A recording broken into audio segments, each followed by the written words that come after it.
Perang Dunia Ketiga mungkin tidak akan diumumkan di televisi. Tidak ada sirene global, tidak ada deklarasi resmi. Tapi ketika kamu menyadarinya, mungkin semuanya sudah terlambat. Karena Perang Dunia modern tidak dimulai dengan satu ledakan besar. Ia dimulai dengan konflik kecil yang dibiarkan tumbuh hingga tak bisa dihentikan. Di berbagai belahan dunia, perang dan ketegangan terus berlangsung. Saat ini, dunia punya lebih banyak senjata, tapi lebih sedikit kesabaran. Dan itulah kombinasi paling berbahaya dalam sejarah umat manusia. Di Eropa Timur, di Timur Tengah, hingga Asia, beberapa konflik terlihat kecil. Beberapa lainnya sudah menelan ribuan nyawa. Pertanyaannya bukan lagi apakah dunia sedang berkonflik, tetapi apakah konflik-konflik ini bisa saling terhubung dan berubah menjadi Perang Dunia Ketiga. Video ini akan membahas konflik utama dunia saat ini, negara-negara yang terlibat di baliknya, serta kemungkinan yang bisa terjadi dalam waktu dekat.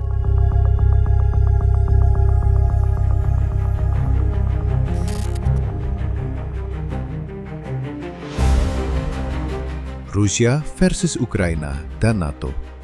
Perang proksi yang bisa jadi perang dunia.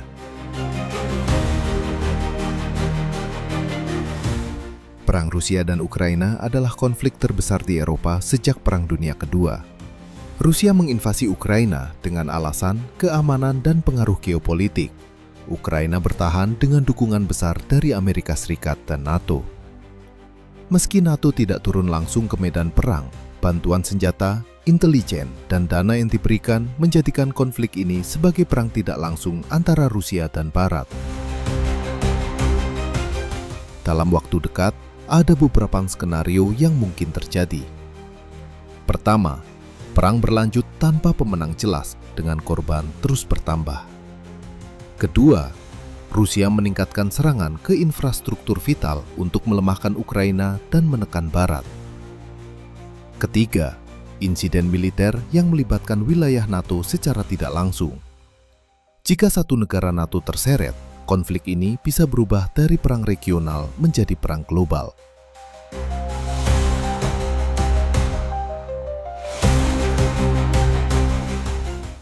China versus Taiwan. Pertaruhan supremasi dunia abad ini. Di Asia Timur, ketegangan China dan Taiwan terus meningkat. China menganggap Taiwan sebagai bagian dari wilayahnya. Taiwan menolak klaim tersebut dan didukung oleh Amerika Serikat. China tidak perlu menyerang Taiwan hari ini untuk menciptakan tekanan.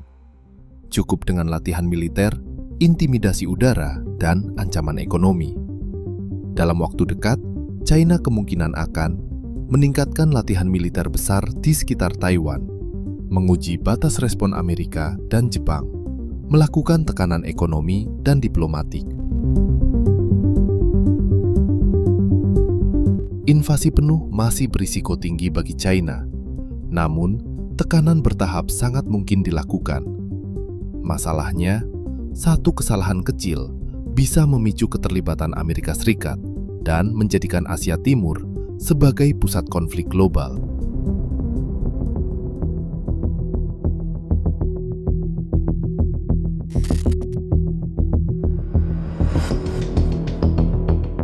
Israel versus Palestina dan Timur Tengah. Api regional yang bisa membakar dunia. Timur Tengah adalah wilayah dengan konflik paling kompleks. Perang Israel dan Palestina bukan hanya soal dua pihak. Ini melibatkan jaringan aliansi regional dan global. Israel mendapat dukungan kuat dari Amerika Serikat. Palestina mendapat dukungan dari berbagai kelompok dan negara yang menentang Israel. Iran memainkan peran besar melalui kelompok proksi seperti Hizbullah di Lebanon. Kemungkinan dekat-dekat ini tetap intens di Gaza, meluas secara terbatas ke wilayah sekitar, memicu serangan balasan antar kelompok. Jika Iran dan Israel terlibat langsung, Amerika hampir pasti ikut campur. Dan saat itulah, konflik regional bisa berubah menjadi konflik internasional.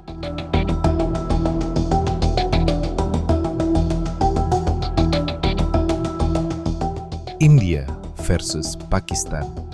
Dua negara, satu kesalahan, akhir segalanya.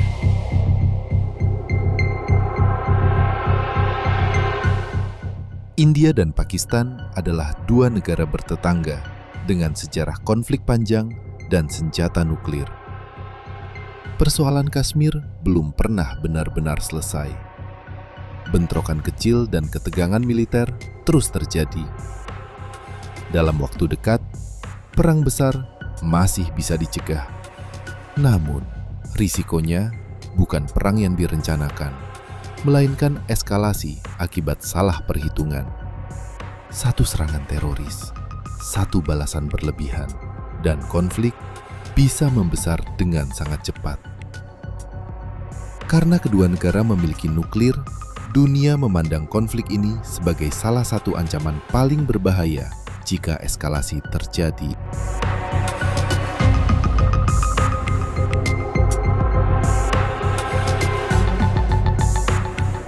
Laut Cina Selatan. Perang yang bisa dimulai tanpa deklarasi. Tidak semua perang dimulai di daratan. Di Laut Cina Selatan, kapal perang saling menatap setiap hari. Cina mengklaim wilayah yang juga diklaim Filipina, Vietnam, dan negara lain.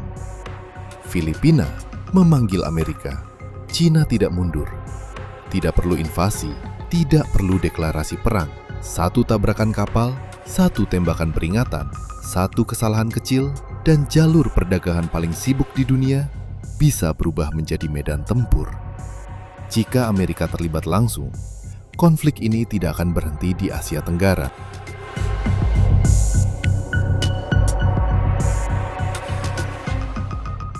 Korea Utara versus Korea Selatan dan Amerika. Perang yang secara teknis belum pernah selesai. Secara teknis, Perang Korea belum pernah berakhir. Tidak ada perjanjian damai, hanya gencatan senjata yang rapuh. Korea Utara terus memuji rudal. Korea Selatan dan Amerika terus berlatih perang. Semua pihak bersenjata, semua pihak waspada. Jika Korea Utara menyerang, Amerika akan membalas. Dan eskalasi di semenanjung Korea bisa terjadi dalam hitungan jam, bukan hari.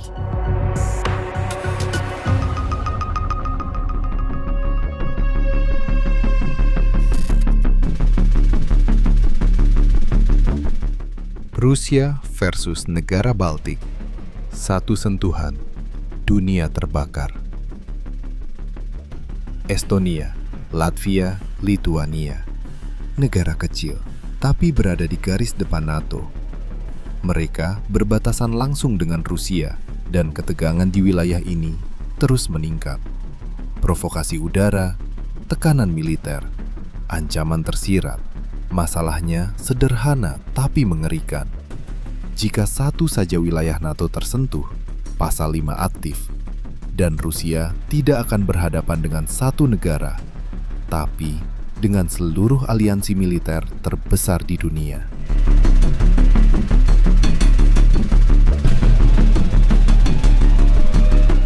Turki versus Yunani, retakan di dalam NATO.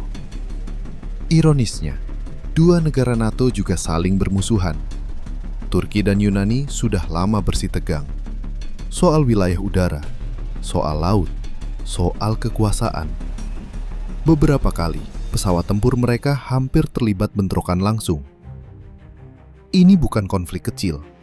Jika dua anggota NATO benar-benar berperang, dunia akan melihat satu hal yang menakutkan. Aliansi terbesar pun tidak kebal dari perpecahan.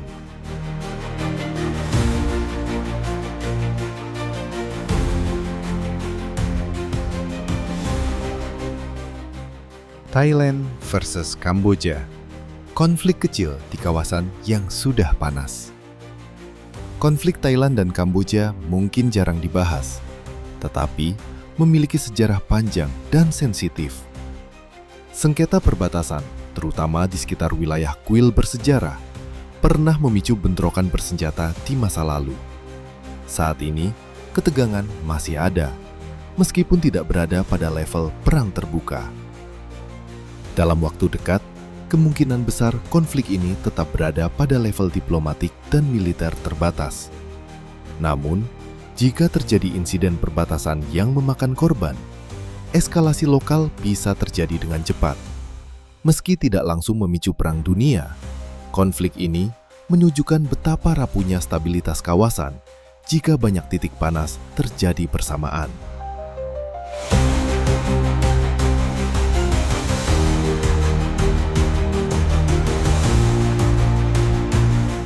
Blok global dan perang modern.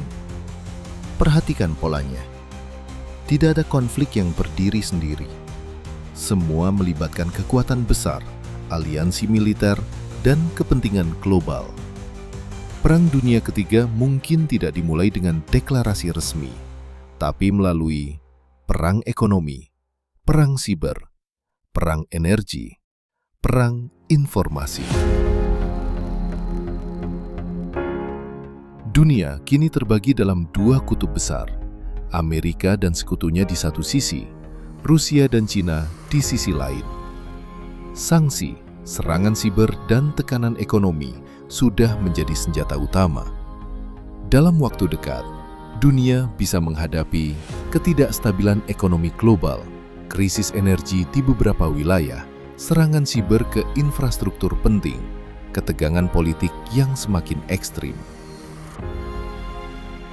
Lalu, apakah Perang Dunia Ketiga akan terjadi? Tidak ada jawaban pasti. Tapi, satu hal jelas.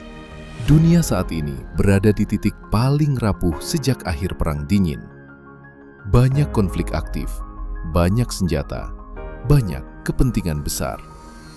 Perang dunia sering tidak dimulai karena satu rencana besar, melainkan karena kegagalan menghentikan eskalasi kecil. Masa depan dunia kini bergantung pada keputusan yang dibuat hari ini, dan dampaknya akan dirasakan oleh seluruh umat manusia.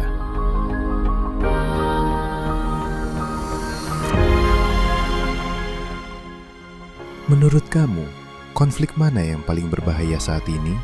Tulis di komentar. Karena kadang, diskusi adalah satu-satunya senjata yang kita punya.